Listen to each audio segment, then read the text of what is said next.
Biamono kigima umwanchu murigereria bwa television ya Ndizi TV egerondo jiche kirechi inse isano na izato chomo gasolero lero neli tuko lia lamisi chitariki kianda chomo tuko cha usichomo tienyi kominomo umwaka bw'ekiro bw'ibere nemerongo ebere na isato neli tuko lia bene kigima ekero murai Bw'Ense musike William Ruto auchia gotwara State of the Nation Address ose gukwanira abananchi nabo igo gucha gukwanira ase bungelia nene bagucha kumerana na babunge nabo igo abaseneta asenganeria Enkwana yomurai Bw'Ense na mange bono arachiko baga gukwanirwa ase lituko lya lero bono bunere butambe ndumne gateseni kya Ndizi TV tubatemero bilio twabekira mona kwene kia buna twakomanyirie ali agendrete kigima ikiona kikireire buna botambe ni gona reka nyaro morobilio Bw'Ense tikigima omorobilio Gusii urban blaze nere petronila mukira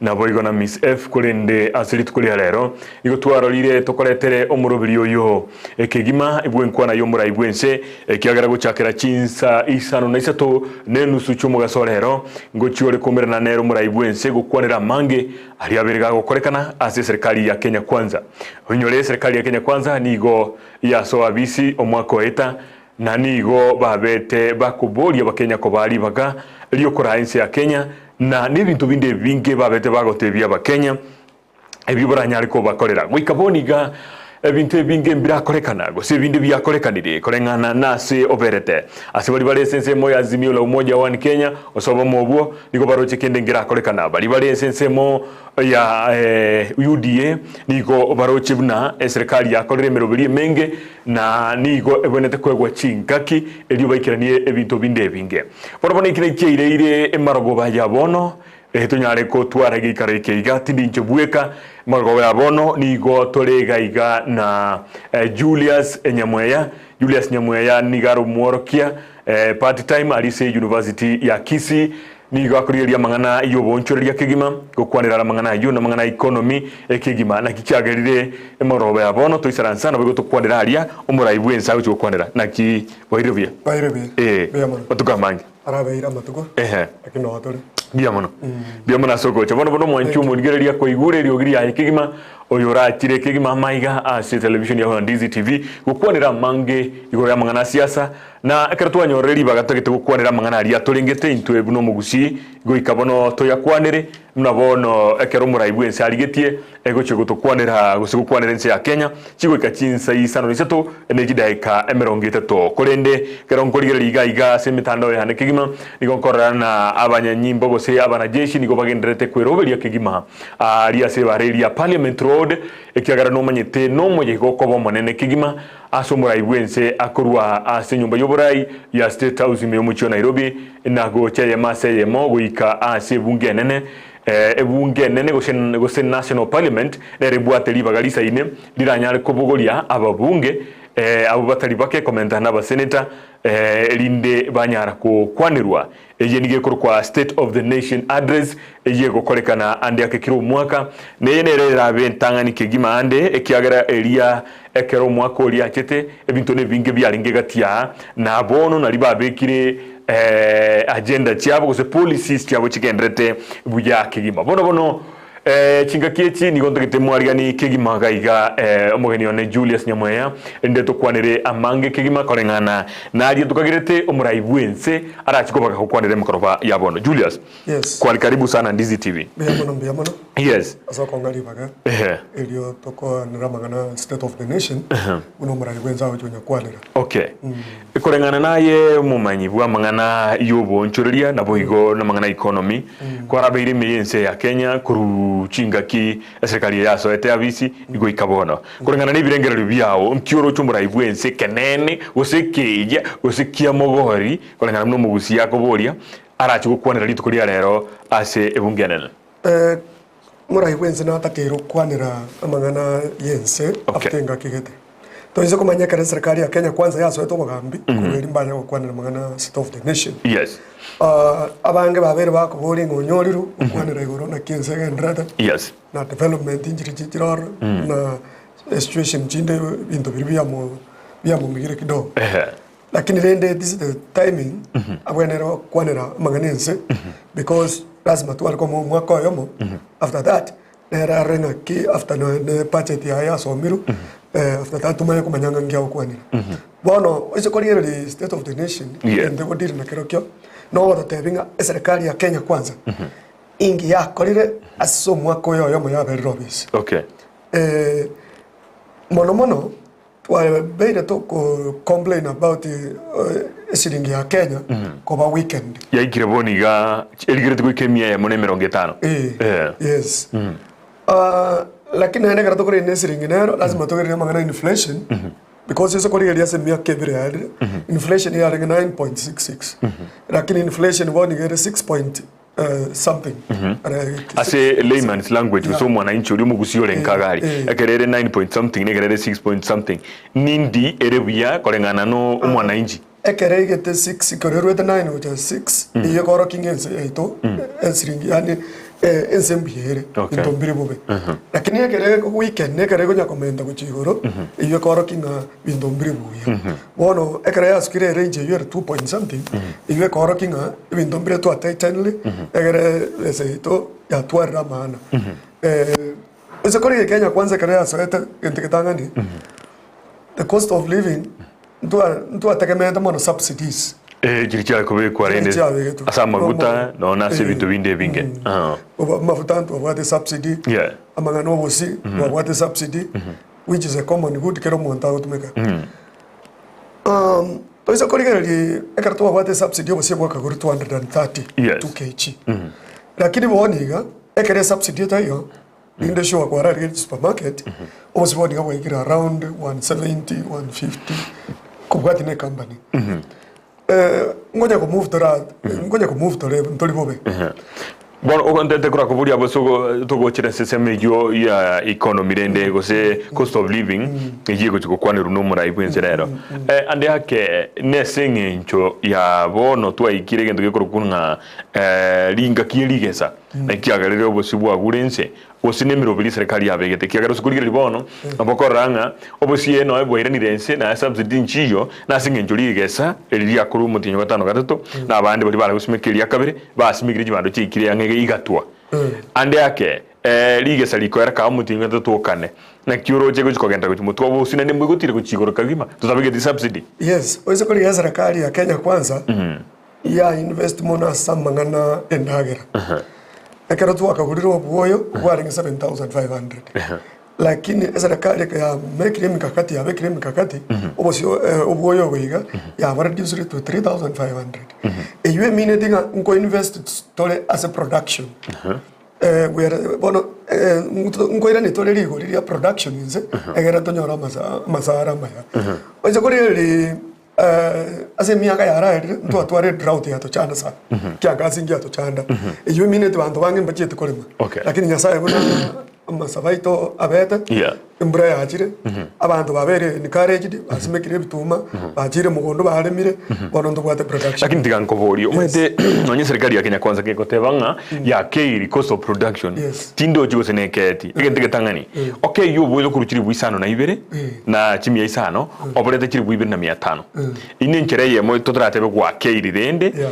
kirango tebekana bore no buyo bwande ake bwarenge bwabusa twatunense ya Russia obututamanyete bako ikabono alafu wa keiri obuyo kwa manyire komenta maguta ye yo gutumika oroche migunde yemenene taimbuta kwa bakokoremera niki turagita amaguta ari iguru kororire bono rinde nikigwa keiri bintu ekiagara rinde igokwaire ni obuyose lakini amaguta kwa mentire tituragita ikigo kikoreme migunde yemenene koreta rinde ndagara tochikoria and badere iguru igo bado ekorokana kindi nkiye serikali yakorire guika bono ko understand and tozo uwanjirana amagana mafuta gari kilopo tari Kenya yuka actually amangana mafuta gari inseons mafuta ntu liko nyara kokora production ya mafuta kimuna Kenya mafuta toko Rusi chinse chesko oise kore ese kia Russia na Ukraine za affected ekagera mafuta kaenda igoro Chusi segende abere Hamas magana Palestine na kwende. Ono eyonzi yachangirire amafuta ya goraki kugenda. Europe prices. Lakini nintu tweka ekiagera na igwete murai Bw'Ense ya Tanzania ga goteba barabuo Uganda no Tanzania omongi na Samia. Na tebetenga barabungo ke ibara maguta. Intunga itoko Rusia maguta aya egotocha gotebukira rituko nese. Tebetengo ke ibare imbarake. Neuroche. Intwe naliyo waziri bwa mangana energy oyo kurukuchirichiri chirichiri ni gaje takatebanga toganye amaguta ngo ikali chiringirenga chimi ya isato barabunga iba kurusia engane ye bago totebina amaguta ngo ke yabali ngo ke ibale lakini serikali ya Kenya tena ki tutalendeti amaguta ngo ikali chimi ya isato ekiagera ase bakurusia amaguta na amo na endera guchibarabuo oroche Uganda ere landlocked mbabu ati none poti ase bakuruseri wegabaeti ime ya Kenya go South Sudan go sense amende na enda amaguta ko baligo lilianze ku Bw'Ense ya Kenya. Tuzo wanjira negento kende to mayese wanjira na. Magana mafuta abeire ga tware issue ku serikali ya Kenya kwanza ya soete. Yes. Ende ga ngane tuzo kunyore serikali ya eta njabwa njabete subsidy ya mafuta. Tware kunyara kutotene nereri go liriri arenge. Tuzo toira ni subsidy diri mafuta tare kukina.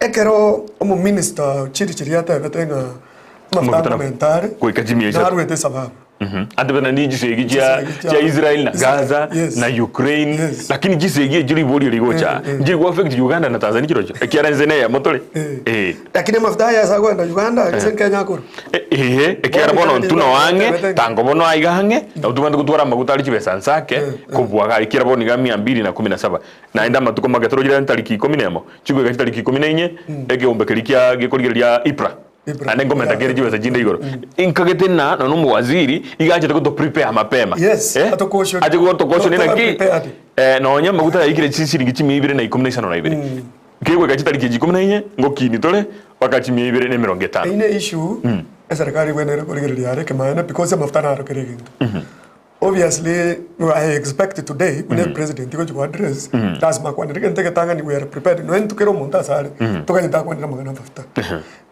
mo waziri chiri garata wede but that is not the final decision na kito sabanga umurai Bw'Ense rero akwanira mafuta egako gara mafuta ya na aro keregendo okay because keregendo without mafuta kerao kina keregendo ke so na inje no other state itwenzi o sababu ito koringa akwanira mafuta magana mafuta egara torrenga mafuta ya kara sukire rigolinse na into nyara to nyara ko to survive ada enchira era bwenere linde uchumi skemuto mwancho murigeria na togende to kwa nabo kolengana ni konkoligeria ACTV anega ali ndo china ande akitaka kitali chintambe murai Bw'Ense gweroberia ali ya kigima eliochi guika alia asensemo ya parliament ekiagara ndoche abanajeshi niko baendete kuyaligania kigima murai Bw'Ense ngo chale gukagwe baredi elia ya abanajeshi babegete asebali baikire parliament ya sere mu Nairobi ebaraneririe kuru kwa parliament road elia asensemo ya kabere roundabout ya ali kero goche bahareria ngonyorore bya kigima ali bono abanajeshi no babegete chianga cyabo chimbaliri kigima nabo igono iki rongiri chimwamu nimechibi elia emerabu ne chibunduki kigima niko babegire baredi alia baenegetie murai Bw'Ense achichirinda kagwe baredi eyo koruo amanyigo so ase bunge enene asauchi kumira na ba senator nabo igo nabo bunge na gukwanira mange kubwatekana ne bimerobilio yahaye babire bakobeka ekorwa omwaka bw'ikiru 2022 goika boniga ninki babire bagokora egati yabo no kwigurito kwana kaigana Julius Nyamweya ego twatebire na chigukwanira igoro ya cost of living gosibire ngobyo gukina kuobogima kubwatekana no komento kwa maguta nabo igo na mangana agriculture ayobono abete gose abeirega gukwanira samatuko amange Julius tikatugwanira na inde engana ya gazette notice ya rwetu igoro no muwaziri bw'oburende bw'ime umuske okurukunga nere Kisura Kindiki na koreta maunchuri ya mange na inde gatiaro omaite gazette notice no official communication yake ya serikali iyo kwa nakina emirobiri batete kobeka kaya ikire sensemo yo kubigwa gazette notice igobono ya chakiriwo ni kore emirimo ebindure binge bya kineti amagori ari kurukare oyonyore chi passport y'abantu bari bakorukuru ya Kenya go chise chisiko baragite chi passport na ngo bwatire nkigwango ki otagete chi page chinke chinene chibesa baki neti onyo kuchukuteke bande bono gwikuchwa kanere besa marriage certificates na chiru cha kini uchibesa the death certificate na chiru chibesa cha mental roro aso gochikochi gochinyora abana inchi kwari kuri no mitandao rero no gotegerera no ni radio na TV na boko iguna abana inchi mbaga ikiri batagire ko buri murayi umugoro murayi bwike makedi marangerie amangana ya maandamano lakini rende na boko na bantu mbaga ikiri korengana ni kerengereri kiao mno kiuroje amangana ya gazettement ye amangana yo gukini ya chibesa guse taxes na kiirire abana inchi korengana na sigu aitire na se koigure ngaitoro jibono ose kori serikali yetu ya Kenya Kwanza egende tarete ko make sure ya korira na karokyo na mangana borrowing because buna tomanyete ntobwate amadeni ara mangi madeni amangi sana aisiko bwenere wa atuga trillion ikomi yes serikali ya Kenya Kwanza egende tarete ko ringa how can we na kitura nyare ko generate our income internally without borrowing. Okay. So they want to discourage amangana borrowing. We raise our taxes. Of course, ndomie buna wa Kenya. But also there's a go and borrow. Na ina need to affect in one way or the other. I mean the serikali konya kama change maybe konyore kebanda buna watu utire you pay 1,000 you kenyore. Of course it to affect. That is what we are aware of. Lakini rende again tunaenda tukwenera kwa njira nanga totally generated income yetu internally lazima toporo na goboro korani serikali ngoto mentrere amadeni yani agera ndo ndo komenda mbona ngege ndo tokore ndo takirwa kana madeni ayuara mange kurjinsi chesiko I think serikali ya Kenya Kwanza itakete ko deal na mangana yo gwakana madeni lakini bono ligiriga manyete akarto bwateli deni onye twabwato mutinyo yo chi trillion kianda ndaibo ne shilingi ya Kenya ya mentri mutinyo tutebe shilingi ere gosene miayemo ne 149 let's say go 150 to be 150 aso mutinyo yo by the time mutinyo go cha to gwakana igo konyora nye shilingi ya kini to 55 iho jibesa doju wakana ni gorochire ekera iho tokoga edwakana in $1 form tugokana in shillings form meaning inga omutinyo gocha jibesa chiri tobone tugwakana indikatora kore deni ya 9 trillion omurai Bw'Ense na chikobana na era tagete gwakana go tax ya Kenya mono indikatora chikora gwakana ekiagera the moment tutayigwakana yonzi rimo eshiringi negende to deteriorate na boy go commenta chibesa chinyinge ase ekwerende national debt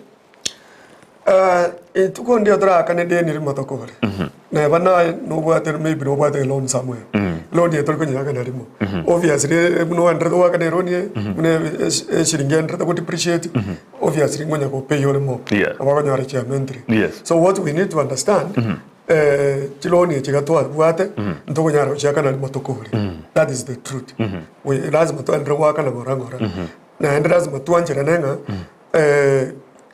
totaka ni dia madeni ekwende ranking ya to nense ngoji otore go create a bad picture na to default yes if we default and that one will scare away abantu bakoro investors about the kohu egara bati bakoreki bakini uchumi yetu so eselingiras may depreciate egara yenga kiekire but we were brain serikali bekem kakati economist basara negati egara torrena keshiringi yete kokonga of course ya chire ya rura tambe ya chire sa akero murai Bw'Ense mukoro muske Uhuru Kenyatta kurwa igo yarengemia no around there yarengemia around 117 around ni chinke lakini digiri speed omwaka oyomo digiri omwaka oyomo ya rukurwa 2022 baka bono 2023 in a span of omwaka oyomo roughly limitingete ya shooter inki oise koregera rigendo tokoroga post COVID-19 obviously that is something you have to affect the Bw'Ense within our country so factors chiko gere siringi ya depreciate ni nyingi lakini chito koraki to take to chinyako ko tema ko reduced bono covid njar to eto mochando ekagera siringi iteka cha ko depreciate na inde goja kuhira na after post-COVID, which are to the normal, it will take us time. But I'm very sure President Enkwana integrera na tutavinga what measures ba vekire muna serikali bali njiriji muna treasury na ya vekire province chukuna ndu ngakete ba mu advisory ngara torena ki nakiba vekire. Lakini Julius, you can bear witness go cha sendinga the more serikali comment taxes the more itago ikere birenga bya ekigara ngwaro ke arege go tebanga mba misi target yo goikera ki yo konyora kibese ekigara bono kibesa kinyingi jiri kyaga itaira se mpesa kyaga itaira se electronic devices kikere abanyene egere serikali enyare go kudigenjera yo gukora nangwa tumugete bese gete eliyo chukwa account form abantu bachakire ko pull back abantu barusiri magana titili bachakire kuhanga gitili number bono squeeze yo kwenda se gwate kuna Russia ungakane ko boko bono mangana muneye babigete gwetera se gazeti notice na abantu bayo go chikunyoma na certificate ye nini abantu mpako tiga kunyuma baje bamenye bokaiga igoro chi serikali at the end of the day yikirire target yaye at that point serikali ngoro siere so much. I'm telling you the truth.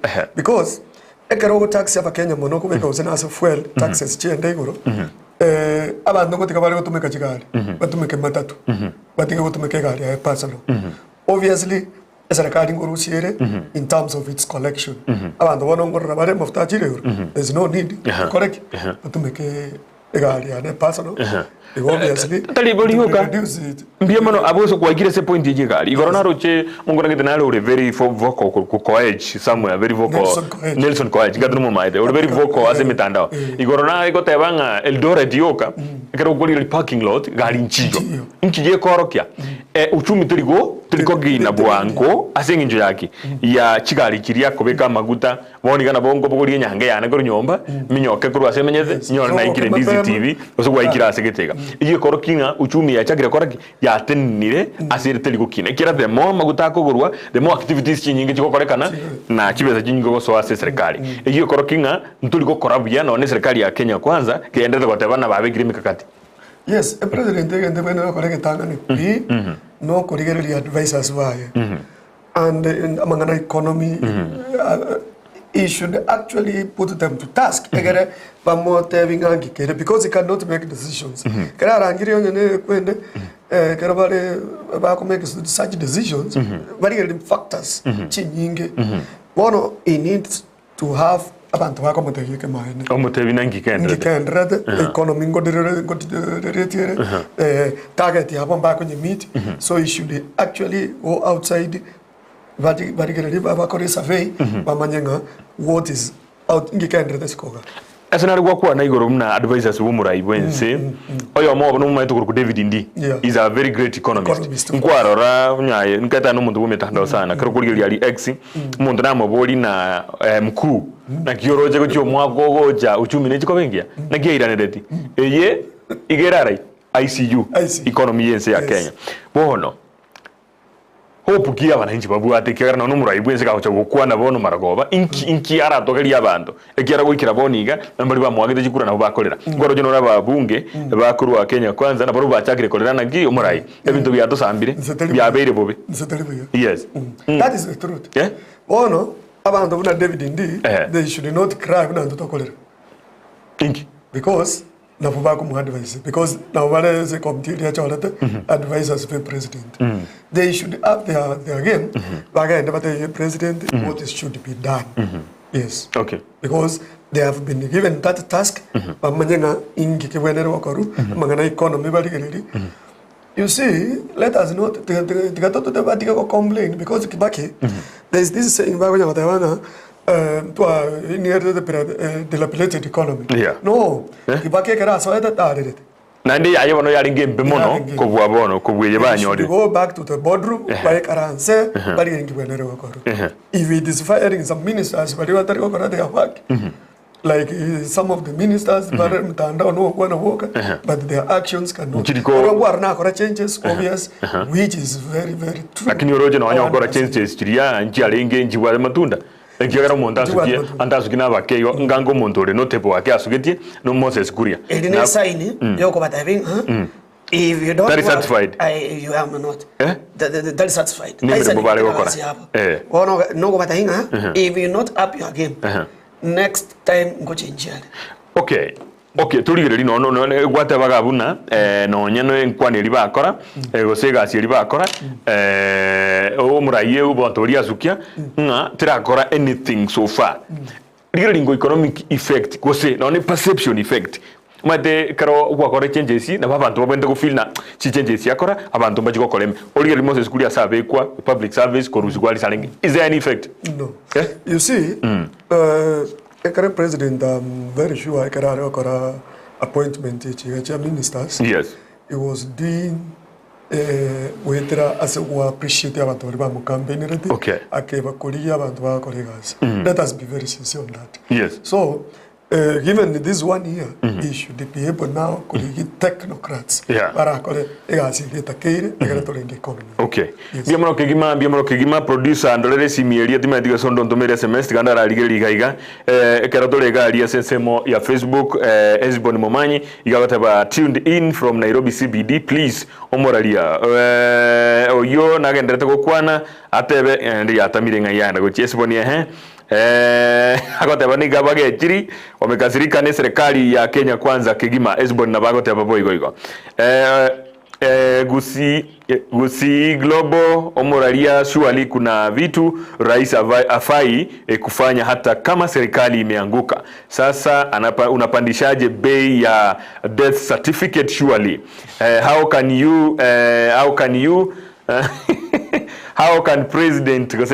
our president introduce universal healthcare program and then introduce taxes on death certificate? Does he mean that we are going to die? This government is not this serious. Gusii Global gaba kwani kana rengere point ya kwa na bunagi na kiara reto murobiri okuru kwa universal healthcare program uyubone to konya ba Kenya na gibako na nyagitari bakanerwa na bali bekera ngugyanze naenda manye go kinya rigori lie death certificate kwa range point ya Gusii Global. Yes. That's why now the president communicate.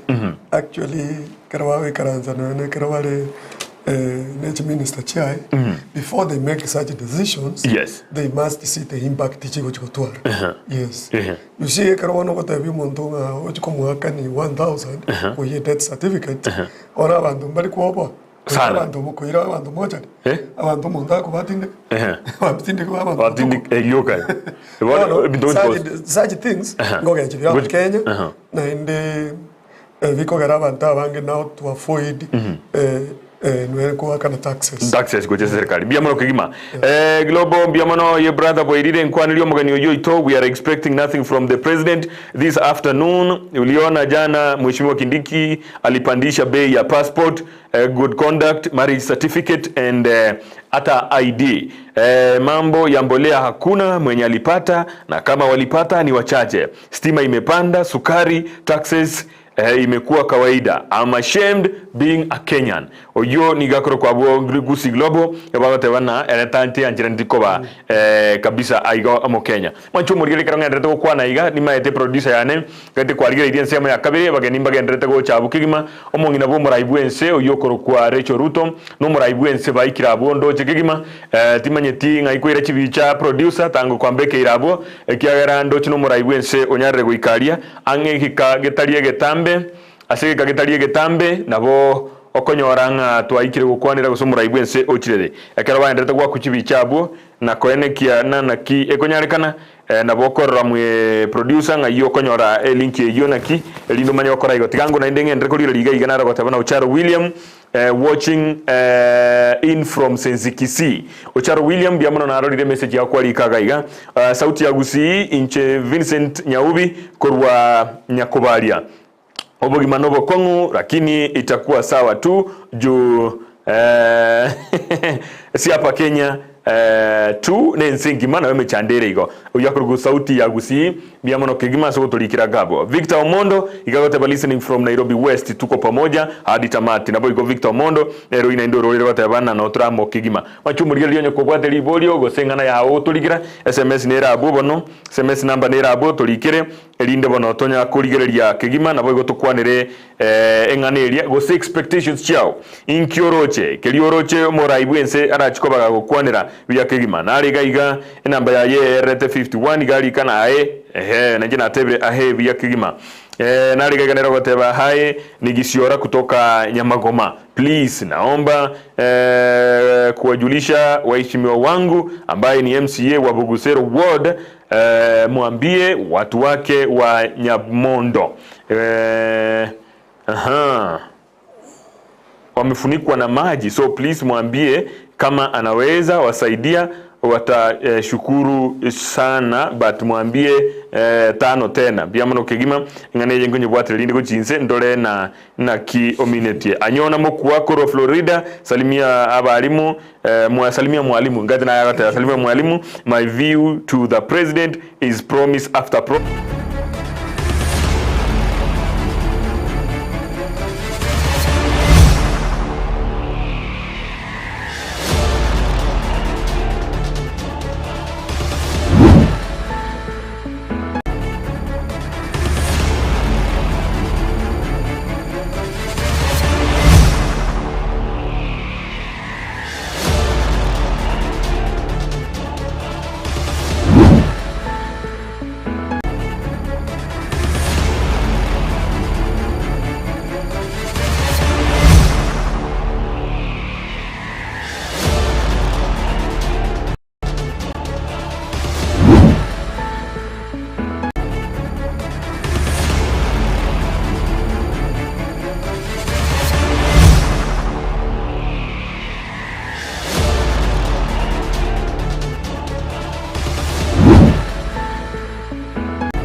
Agricultural transformation. Now, with Kenya facing food insecurity due to the prolonged drought, which has been quelled so far by the rain which has been pounding the country, really did expose the country to a number of challenges. Now, the president is expected to address the government's plan to increase agricultural productivity and ensure food security for all Kenyans. These are some of the expectations that Kenyans are having of this State of the Nation address. It heavily borrows from what has been seen in the past. Of course, the president will eventually address the country on the issues that he feels are important to the country. Also, a number of Kenyans expect the head of state to address healthcare and universal health coverage. The president may announce progress, for example, on his government's plans to expand access to healthcare and achieve universal health coverage. We did see during the commemoration of the Mashujaa Day in Eldoret, in Kericho, I beg your pardon, the president did officially launch the universal health coverage, where he flagged off a number of health promoters who are going to be walking into the communities to ensure that everyone is having access to healthcare. The country also do expect the head of state to address issues such as the digital superhighway and the creative industry.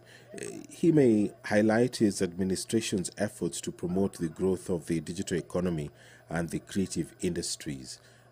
This is part and parcel of the manifesto of the Kenya Kwanza administration, and through the Ministry of Information, Communication and the Digital Highway, we have seen a number of steps which have been taken to achieve this. Perhaps the head of state will be updating the country on the status of this agenda and what direction perhaps it is going to take in the coming months as well as the coming years. The country also expects the head of state to address issues to do with security and counter-terrorism. The president may address the security situation in Kenya, particularly the threat of terrorism, and other forms of crime. He may announce new measures, for example, to enhance security and protect Kenyans. That is a matter that is close to the hearts of very many Kenyans, considering the amount of investment that has gone to the equipping of Kenya's men and women in uniform.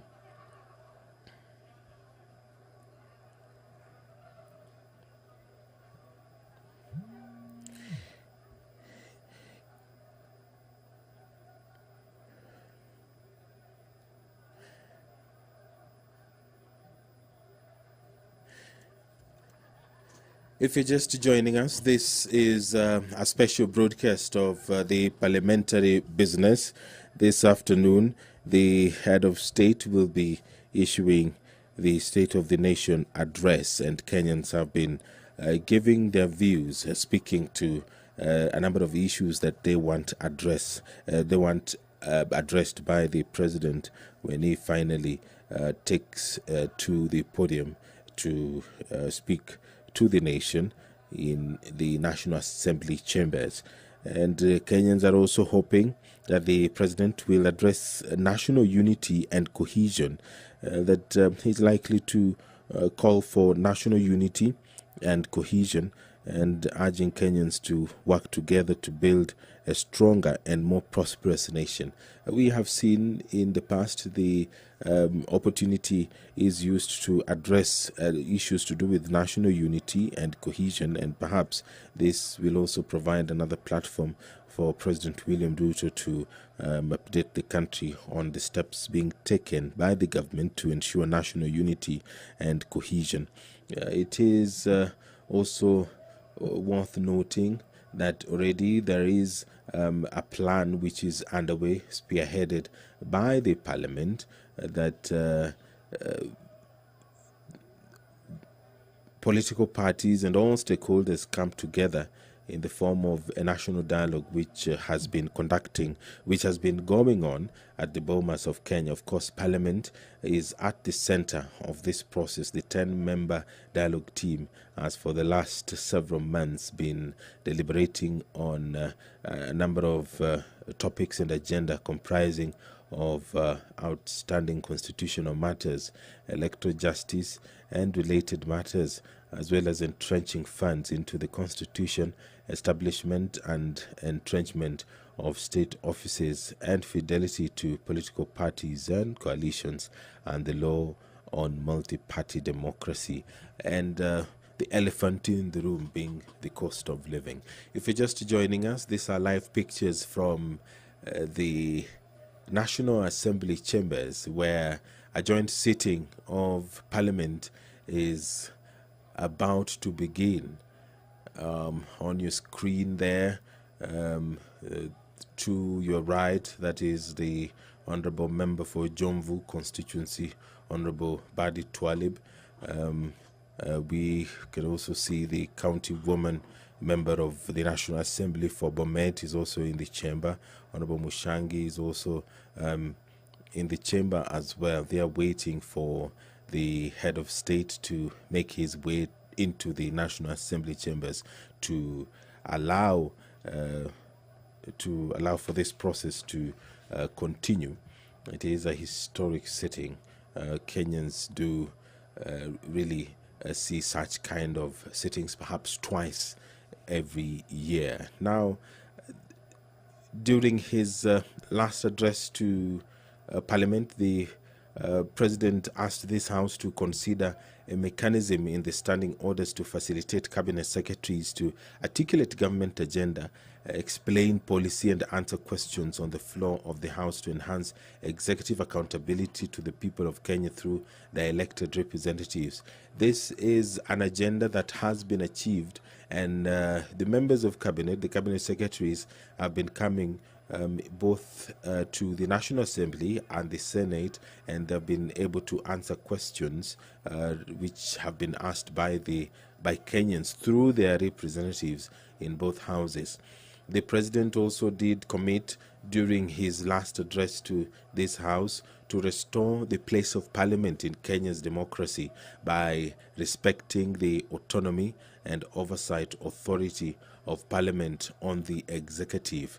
There on your screen is Kakamega Senator Boni Khalwale making his way into the chamber, and a number of senators are now walking in. To the left, just on the aisle, is the Deputy Speaker of the Senate, who also is the Meru County Senator, walking into the National Assembly chambers to take his seat. There is the nominated Senator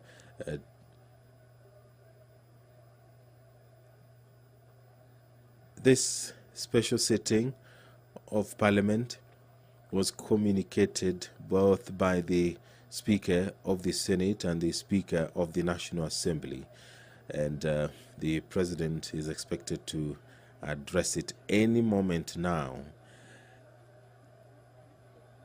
When he last addressed Parliament, the President pledged to scale up productivity in agriculture and make sure that every Kenyan farmer, fisherman and pastoralist contributes to sustainable economic growth by contributing to adequate and affordable food.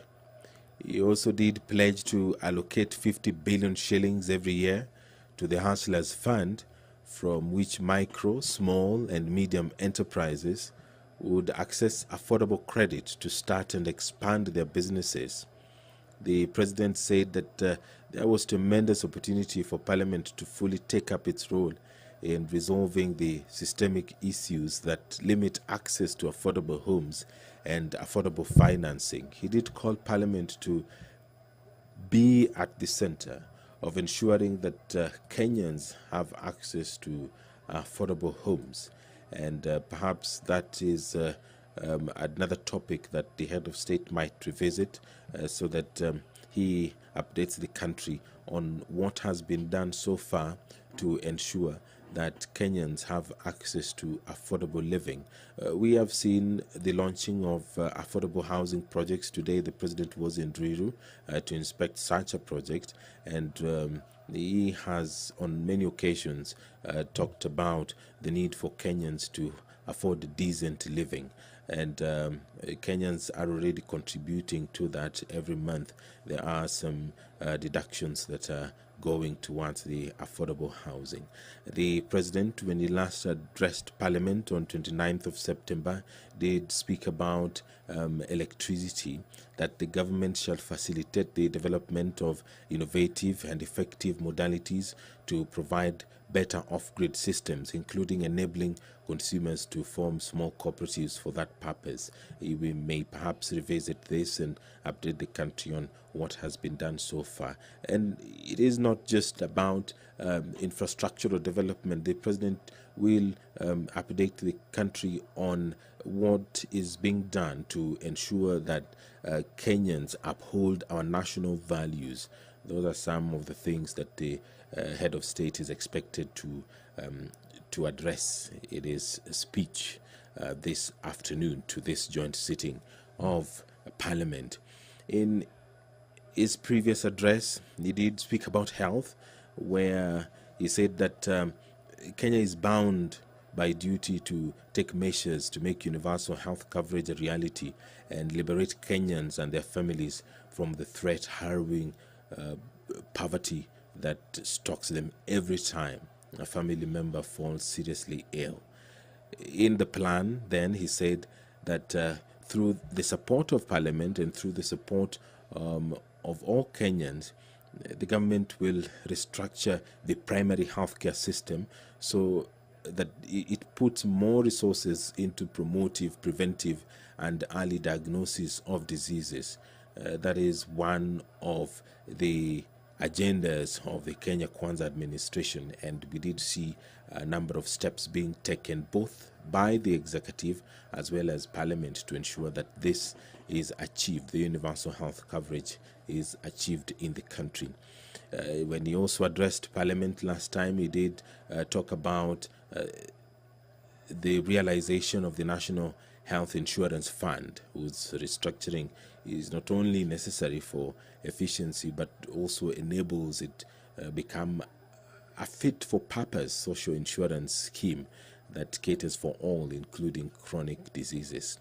An update of that, of course, Kenyans are expecting this afternoon. The president also did address issues to do with digital technologies, which he said have become a critical player in economic growth. And what we have seen, what Kenyans have seen in the last couple of months, is the steps which are being taken by the president, of course, through the cabinet secretary for information, communication, and the digital highway, digital economy, I beg your pardon, to ensure that the country is connected digitally. The president promised to capitalize on existing technology and innovation in public and private sector to distribute the Hustler Fund as promised in the Kenya Kwanza manifesto. And he did call upon financial institutions and Kenya's young generation in innovation hubs to participate in the digital economy by redesigning their products to serve the goal of empowering millions armed with grand ideas and are only waiting for the fund to finance their dreams to reality. So Kenyans are expecting the head of state to announce the steps being taken to ensure that this is achieved. The State of the Nation address will begin anytime now, but the president is within the precincts of Parliament, and he will be making his way into the chambers, accompanied by the Speaker of the Senate and the Speaker of the National Assembly, that is Honorable Moses Wetangula and Honorable Amason Kingi, respectively. They will be leading, and they will be accompanying the head of state as he makes his way into the chamber to address this joint sitting and, of course, to address the nation at large. This is the State of the Nation address, and it takes place at least once or twice in a year, and it is an address that is being awaited with bated breath. Kenyans want the head of state to update them on what is being done to ensure that issues to do with the cost of living are addressed. There is some activity at the door. The members who are still within the precincts of Parliament are making their way into the chambers, and any moment now we do expect the head of state, accompanied by the speakers of Parliament, to walk into the chambers to allow this process to take place. Now, there will be a prayer by the Speaker of the Senate, and then there will be convocation by the Speaker of the Senate and by the Speaker of the National Assembly. The Speaker of the National Assembly will invite His Excellency the President to make his address. After, the head of state will address the House, and after that there will be an adjournment by the Speaker of the Senate and by the Speaker of the National Assembly. It is not the first time that this is happening. Kenyans have witnessed such occasions before, and what perhaps will vary is the content of that address. Every year, Kenya experiences unique challenges and unique types of progress, and that is what Kenyans are now waiting for, to hear what the head of state has to say regarding the state of this great nation. When he addressed this sitting in 2022, he committed and said that he was determined to ensure that Kenya's tax system is responsive to the needs of the economy. the head of state said that the tax system must be equitable, efficient, and customer-friendly. He did say that the economic principles of equitable taxation require that the tax burden reflects ability to pay. He said that this is best achieved by a hierarchy that taxes wealth, consumption, income, and trade in that order of preference. He said that Kenya's tax regime then fell short of that. The president said that the government then was overtaxing trade and undertaxing wealth. He did promise to propose tax measures that begin to move Kenya in the right direction. What is the status of this? Kenyans are perhaps going to be asking those questions and hoping that they will be answered this afternoon when the head of state makes that address. And he also said in his previous address to Parliament that the government will work with the Kenya Revenue Authority on a culture change to make it a people-friendly, customer-centric organization. He was of the view that it should be renamed to the Kenya Revenue Service in line with the proposed transformation. What is the status of that? Kenyans are waiting for the president to address that, perhaps. There on your screen are a number of members seated, and on your screen there is the corridor that is leading to the National Assembly chamber. On the wall on your right are the portraits of the former Speaker of the National Assembly, who is currently the Attorney General, Honorable Justin Muturi, and the far right is the current Speaker of the National Assembly, Honorable Moses Wetangula. On your screen is the Sergeant at Arms, followed by the maces. That is on the right, the mace of the National Assembly, on the left, the mace of the Senate carried there, and the clerk of the Senate, and followed by the President, accompanied by the speakers of the National Assembly and the Senate. I will now hand you over for this live broadcast of this special sitting of Parliament. The bicameral House is sitting this afternoon for the State of the Nation address. My name is Edward Kabasa. Enjoy your viewing.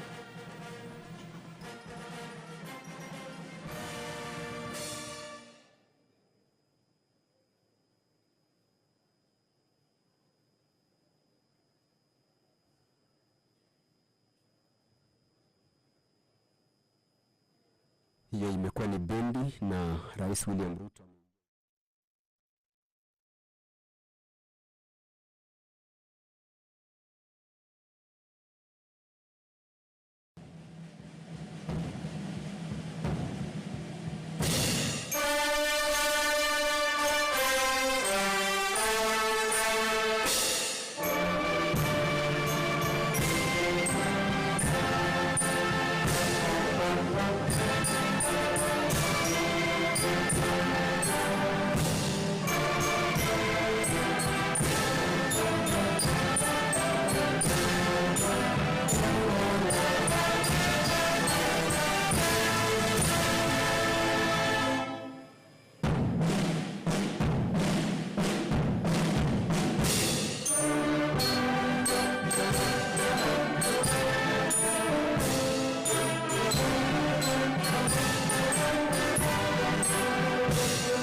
Your Excellency, the President of the Republic of Kenya, the Right Honorable Speaker of the National Assembly, honorable members, let us pray. Almighty God, we beseech you to behold with abundant favor and blessings us, your servants, whom you have been pleased to call to leadership positions in this republic. We seek guidance to treat and consider all matters that shall come under deliberation in so just and faithful a manner as to advance the peace, prosperity, and welfare of our country and of those whose interests we've committed to our charge. Amen.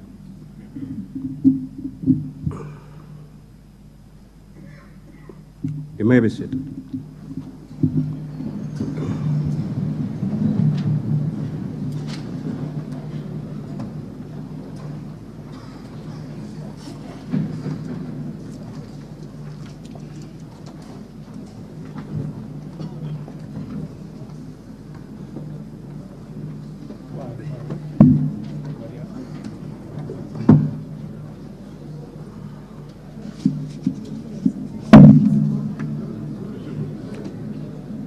Order, honorable members. Your Excellency, the Honorable Dr. William Samoei Ruto, CGH, President of the Republic of Kenya and Commander-in-Chief of the Kenya Defense Forces, the Right Honorable Speaker of the National Assembly, the Honorable Moses Wetangula, AGH, MP, honorable members of Parliament. Article 132(1) of the Constitution of Kenya requires the President to address the special sitting of Parliament of Kenya once every year and at any other time. Further, Article 132(1)(c) requires the President to, among others, once every year, report in an address to the nation all the measures taken and the progress achieved in the realization of the national values set out in Article 10 of the Constitution. In addition, Article 240, subsection 7 of the Constitution requires the President, in his capacity as the chairperson of the National Security Council, to report to Parliament annually on the state of the security of the Republic. In this regard, therefore, pursuant to Article 132, 1B, and C1 and 2 of the Constitution, the Presidency, via the letter reference number OP/CAP.26/4A, Volume 2/52, informed the Speakers of the Houses of Parliament of the intention of His Excellency, the President, to deliver his address to Parliament. Consequently, pursuant to Standing Order number 25(1) and 2 of the Senate, I gave notice of today's special sitting to the Honorable Senators by Gazette Notice number 14716, which was published in the Kenya Gazette on Friday, 3rd November 2023. Accordingly, honorable members, this special sitting is properly convened. I thank you.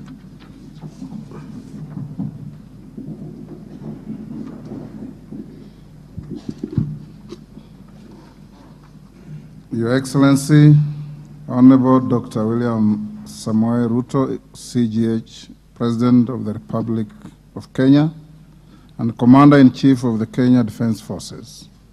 The Right Honorable Amason Kingi, EGH MP, Honorable Speaker of the Senate, Honorable Members of Parliament, members of the Diplomatic Corps, distinguished guests, ladies and gentlemen. Article 131B of the Constitution of Kenya requires the President to address the nation once every year and at any other time. Further, Article 132(1)(c) requires the President to once every year report in an address to the nation on measures taken and progress achieved in the realization of our national values. Additionally, Article 132(1)(c) Roman 3 of the Constitution provides that the President shall submit a report for debate to the National Assembly on the progress made in fulfilling the international obligations of the Republic. In this regard, honorable members, by way of a message to the House dated 26 September 2023, His Excellency the President conveyed his desire to address a joint sitting of the Houses of Parliament today, 9th November 2023.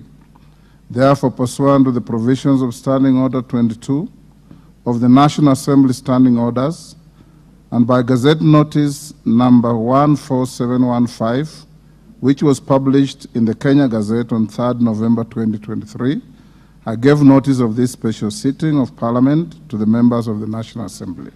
Accordingly, honorable members, this special sitting is properly convened. Your Excellency, in the custom of Parliament, we recognize invited guests seated in our galleries. I therefore wish to recognize the following guests who are seated in the Speaker's row. Her Excellency Rachel Ruto, EGH, First Lady of the Republic of Kenya, and other members of the First Family. His Excellency Honorable Rigathi Gachagua, EGH, the Deputy President of the Republic of Kenya and the spouse of the Deputy President, Her Excellency Pastor Dorcas Rigathi. The Honorable Musalia Mudavadi, EGH, the Prime Cabinet Secretary and Minister of Foreign Affairs. Your Excellency, honorable members, also present in the Speaker's row this afternoon are the Honorable Lady Justice Martha Koome, EGH, Chief Justice and President of the Supreme Court, Her Lady Justice Philomena Mbete Mwilu, MGH, Deputy Chief Justice and Vice President of the Supreme Court. They are accompanied by Honorable Justice Eric Ogola, Principal Judge, the High Court, Honorable Justice Oscar Angote, Presiding Judge in Environmental and Land Court, and Honorable Justice Brian Ongaya, MBS, Principal Judge, Employment and Labor Relations Court. We are similarly pleased to host the former Vice President of the Republic, the Honorable Stephen Kalonzo Musyoka, EGH, who is also the co-chair of the National Dialogue Committee. We are also honored to have in our midst the immediate former speakers of the Houses of Parliament, the Honorable Justin B.N. Muturi, EGH, who is the current Attorney General of the Republic, and the Honorable Kenneth Lusaka, EGH, the Governor of Bungoma County. Your Excellency, allow me to also recognize the chairperson of the Council of Governors, who is also the Governor of Kirinyaga County, the Honorable Anne Waiguru, EGH, and the Honorable Johnson Sakaja, Governor of Nairobi City County. May I also accord special recognition to all Cabinet Secretaries present, Mr. Felix Kosgei, Chief of Staff and Head of Public Service, Principal Secretaries, members of the Diplomatic Corps, and heads of constitutional commissions and independent offices present in Parliament today. Your Excellency, I wish to make a special mention of the Chief of the Kenya Defence Forces, General Francis Ogola, and the respective service commanders, the Inspector General of Police, and other leaders of our disciplined forces who are seated at the Speaker's row. We are grateful for their distinguished service to the nation. To all invited guests, karibuni sana kwa bunge. Honorable members, distinguished guests, ladies and gentlemen, it is now my singular honor and privilege to invite His Excellency the President of the Republic of Kenya and Commander-in-Chief of the Kenya Defence Forces to address this special sitting of Parliament. Welcome, Your Excellency.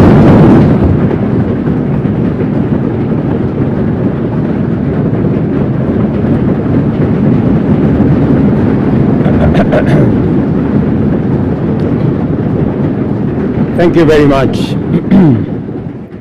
Thank you very much, honorable members. I arise before this distinguished assembly of the democratically elected representatives of the people of Kenya to discharge my constitutional function under Article 132(1)(c). The occasion requires me to give an account to the people of Kenya, the measures taken by their government under my leadership, and to give full expression and effect to the soul of our constitutional dispensation by implementing the national values and principles of governance set out in Article 10 of our Constitution. I have a substantial report to give on the progress made in fulfilling this solemn covenant, and that the journey of transforming Kenya for the benefit of present and future generations is fully underway. Its positive effect have also begun to bear fruit across many sectors of our national endeavor, from the grassroots all the way to this capital of Nairobi.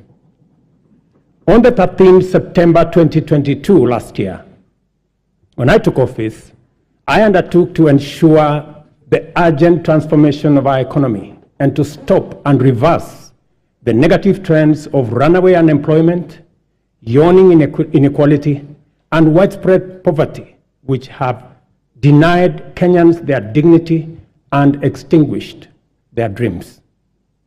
The mass appeal of the bottom-up economic transformation agenda was due in large part to the fact that its development and articulation, as well as its content and implementation strategy, represented our national values in action.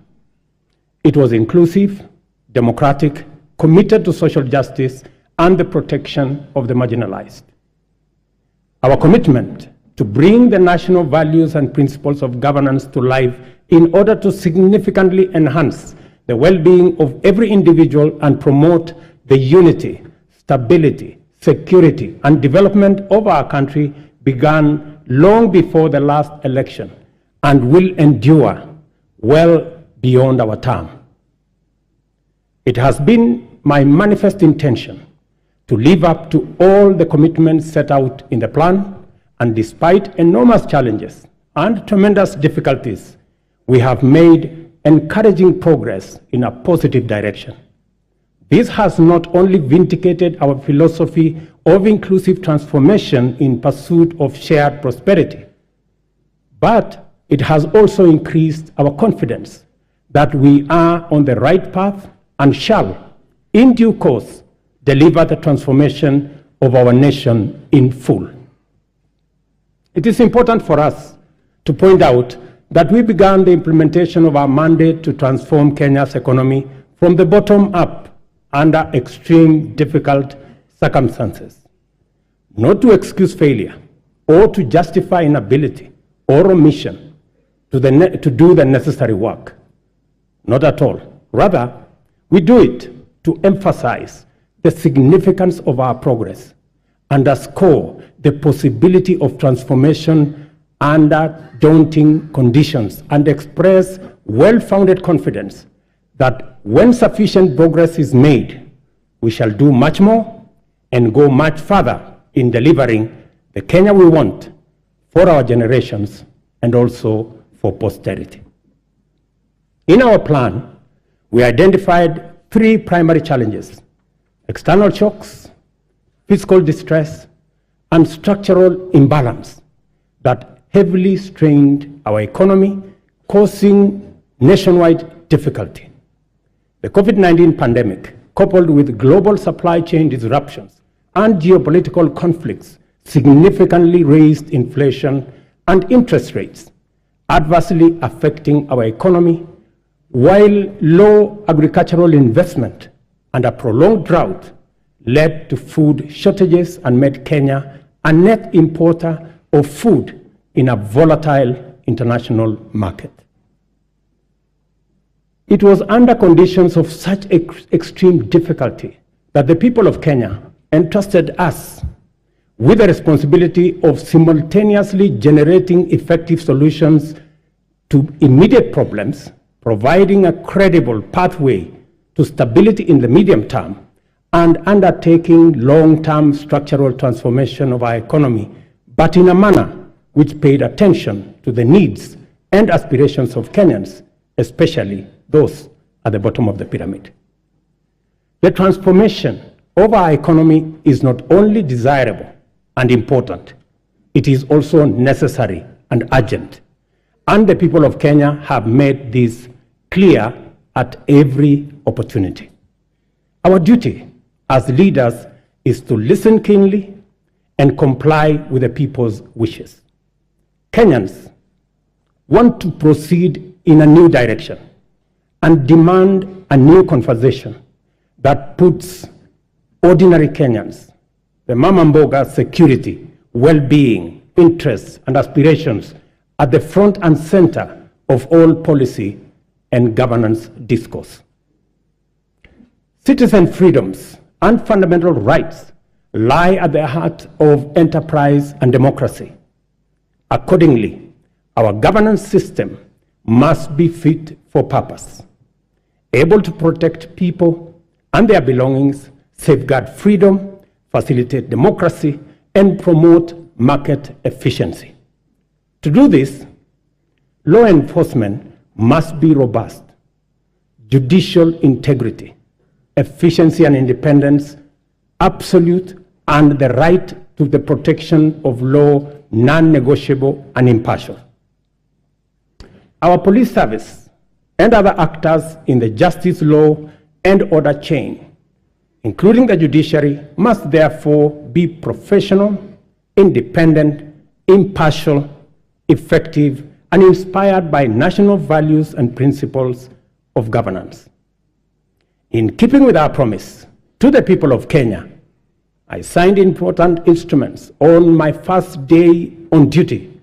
Among them, the delayed appointments of 6 judges to the Court of Appeal as recommended by the Judicial Service Commission. Enhanced allocation through this House to the judiciary by 3 billion Kenya shillings. Designated the Inspector General, who is sitting in this House as the accounting officer of the National Police Service, to enhance police independence, and subsequently appointed a task force led by the former Chief Justice David Maraga to review the terms and conditions of service of members of the National Police Service. This was necessary, members, so that we can cement our place as a nation on the firm foundation of the rule of law. Together with the people of Kenya, we have changed everything. We have transformed the national political conversation from personalities to issues, from regional or ethnic largesse to opportunities for all our young people, from divisions to inclusion, and from status quo to the bottom-up economic transformation for shared prosperity. To date, Kenyans remain fully seized of the agenda, engaging vigorously and with unrelenting focus on expanding agricultural productivity to deal with the cost of living, affordable housing to create enterprise, jobs, and dignified dwellings, universal health coverage for a healthy, productive nation, and digital transformation to create e-commerce, create jobs, and make government efficient, effective, and accessible, especially government services. Also, fintechs, including the Hustler Fund, have benefited from the space around technology and the digital transformation. By virtue of the internal coherence of our constitutional dispensation, national values and principles of governance set out core directive precepts whose observance imbues every decision and action with implicit constitutionality. To the extent that our plan is aligned with Article 43, the implementation of the bottom-up economic transformation agenda is a program to intensify the actualization of national values with a special focus on citizens at the bottom of the pyramid. From the first day in office, we have worked hard every day to move our agenda forward amid many challenges to forge a path in the direction of progress. This is the essence of our commitment to make progress despite challenges and move forward by overcoming great obstacles. We must never be defined by our problems, and Kenya's destiny cannot be derailed by our challenges. Honorable members, the cost of living is not an abstract phenomenon.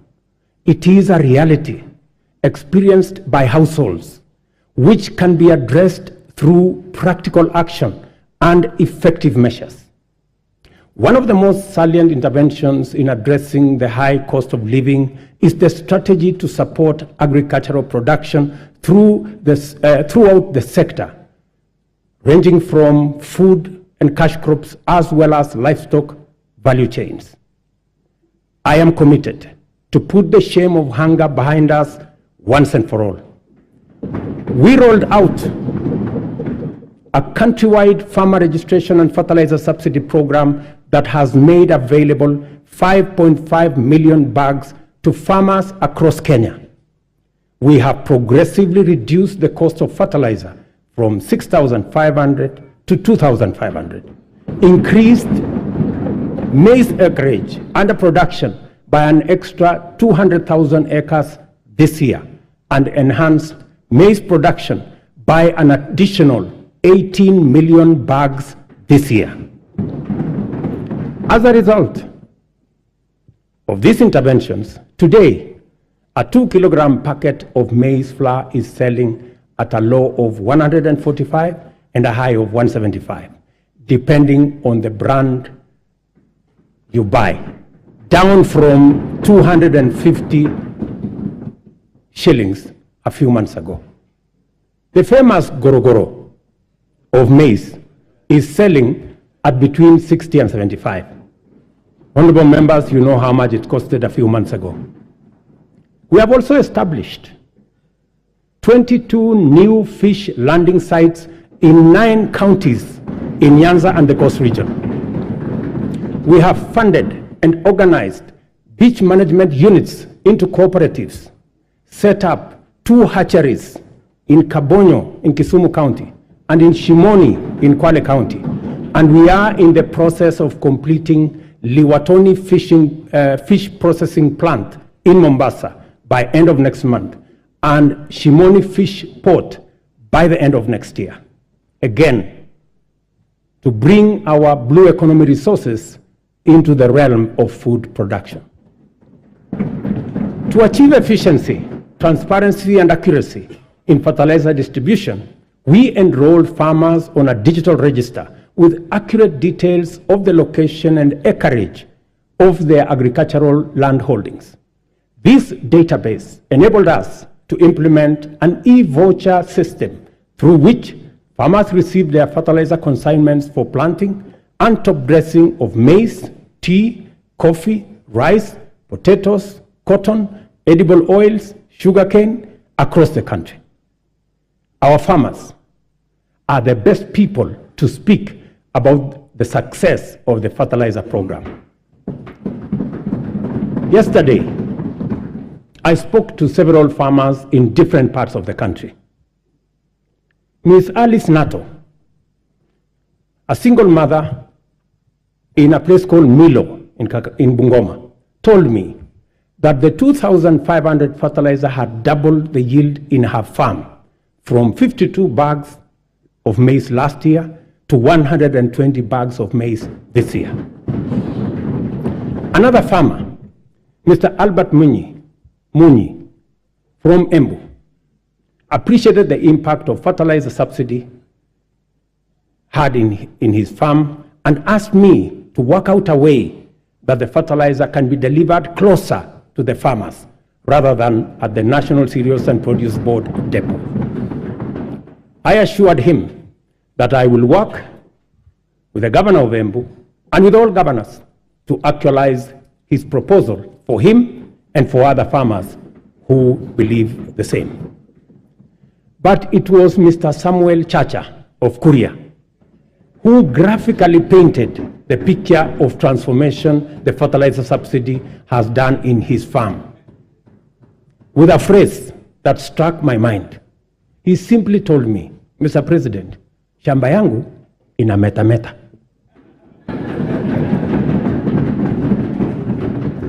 Further, we have made adequate arrangements, including investment in necessary infrastructure to facilitate post-harvest management and to prevent post-harvest losses.